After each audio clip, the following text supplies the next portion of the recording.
తీవ్ర తుఫాన్ గా మారిన మొంత కాకినాడ కోనసీమ జిల్లాల ప్రజలకు కంటి మీద కునుకు లేకుండా చేస్తోంది. తుఫాన్ ప్రభావంతో రెండు జిల్లాల్లో భారీ నుంచి అతి భారీ వర్షాలు కురుస్తున్నాయి. పలుచోట్ల వృక్షాలు, విద్యుత్ స్తంభాలు నేలకూలినట్లు తెలుస్తోంది.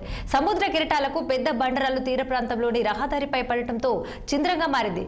ఇక ఈ రాత్రికి తుఫాన్ తీరం దాటే అవకాశం ఉండటంతో ప్రజల ఆస్తి ప్రాణ నష్టం జరగకుండా అధికారులు పూర్తి రక్షణ ఏర్పాట్లు చేస్తున్నారు.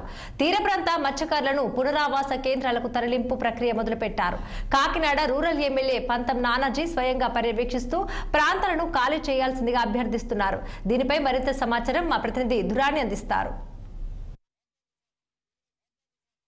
రూపం దాల్చిన దాఖలాలు మనకు చాలా స్పష్టంగా కనిపిస్తున్నాయి. కాకినాడ సాగర్ తీరం చూసుకుంటూ ఇప్పటికే సముద్రం అల్లకల్లలుగా మారి తన విశ్వరూపాన్ని ప్రదర్శించేందుకు సిద్ధంగా ఉంది. ఇక్కడ చూసినా సరే అంటే కాకినాడ జిల్లా గానీ, కోనసీమ అంబేద్కర్ జిల్లా గానీ చిగురుటాకుల వరకు ఉడికిపోతుందని చెప్పుకోవాలి. అధికారులు పూర్తి జాగ్రత్తలు తీసుకున్నారు. ఎటువంటి ప్రాణ నష్టం జరగకుండా తీర ప్రాంత మత్స్యకారులందరినీ అంటే ఎవరైతే ఈ తీర ప్రాంతంలో నివసిస్తున్నారో వారందరినీ పునరావాస కేంద్రాలు తరలించి రక్షణ ఏర్పాట్లు మాత్రం పూర్తి స్థాయిలో చేస్తున్నారు. తీర ప్రాంతంలో నివసించే మత్స్యకారులు తమ ప్రాంతాలను విడిచి వెళ్లేందుకు ఇష్టపడకపోయినప్పటికీ అధికారులు తమ చిత్తశుద్ధి ప్రదర్శిస్తూ వారందరూ నచ్చ చెప్తున్నారు. ముఖ్యంగా పిఠాపురం పోలీసులు మాత్రం చాలా చిత్తశుద్ధిని కృషి చేస్తున్నారు. ఎక్కడైతే మాయాపట్నం వంటి కోత గురవుతున్న గ్రామం నుండి మత్స్యకారులు తమ ఇల్లు వదిలేందుకు ఇష్టపడకపోయినా వారిని నచ్చ చెప్పి మరీ తరలిస్తున్నారు. అలాగే కాకినాడ ఎమ్మెల్యే పంతం నానాజీ కూడా ప్రతి వీధిలోనూ తిరుగుతూ స్వయంగా కాలినడకన ప్రతి ఒక్కరిని ప్రాధాయపడుతూ గ్రామాల్సిందిగా అభ్యర్థిస్తున్నారు. అలాగే చూసుకుంటే అంబేద్కర్ కోనసీమ జిల్లాలో కూడా కలెక్టర్ స్వయంగా చాలా పర్యటిస్తున్నారు.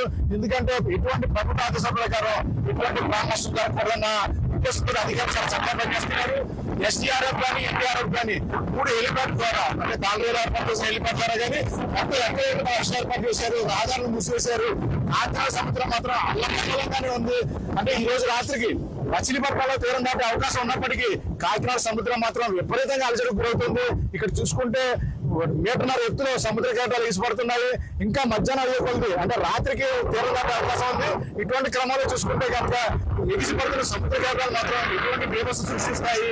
అలాగే ఈ తీరం దాటే సమయంలో అంటే మచిలీపట్నంలో తీరం దాటుతున్న ఇక్కడ ప్రస్తుతం 40 కిలోమీటర్ల వేగంతో ప్రారంభిస్తున్నాయని అధికారులు చెప్తున్నారు. కానీ 90 కిలోమీటర్లతో కూడా గాలి వేస్తాయని చెప్పి కూడా పడిపోయే అవకాశాలు చాలా ఉంటాయంటే అధికారులు హెచ్చరికలు జారీ చేస్తున్నారు. దానివల్ల ప్రస్తుతం అయితే కనుక పరిస్థితి అదుపులో ఉందని అధికారులు చెప్తున్నారు. ప్రజలు కూడా చక్కగా సహకరిస్తున్నారని చెప్తున్నారు. ఈ క్రమంలో మరికొద్ది గంటల్లో మాత్రం ఈ తుఫాను ఎంత తీవ్రదశ చేరుకుంటుంది, ఈ మొంతా తుఫాన్ తోటి ప్రజలు ఏ విధంగా నష్టాలు గురవుతారని మాత్రం చూడాలి. 96లో వచ్చిన తుఫాను చూసుకుంటే కనుక అంటే కోనసీమ తుఫాను 210 కిలోమీటర్ల వేగంతో గాలులు వీచి సమస్తం చాలా నష్టానికి గురి చేసిందని చెప్పాలి. ఇప్పుడు తుఫాను దానికంటే తీవ్రంగా చెప్పుకున్నప్పటికీ కాకపోతే దాని దిశ మార్చుకుంటూ తెలియని స్థితిలో అధికారులు కూడా చాలా టెన్షన్ గానే ఉన్నారని చెప్పుకోవాలి. వీడియో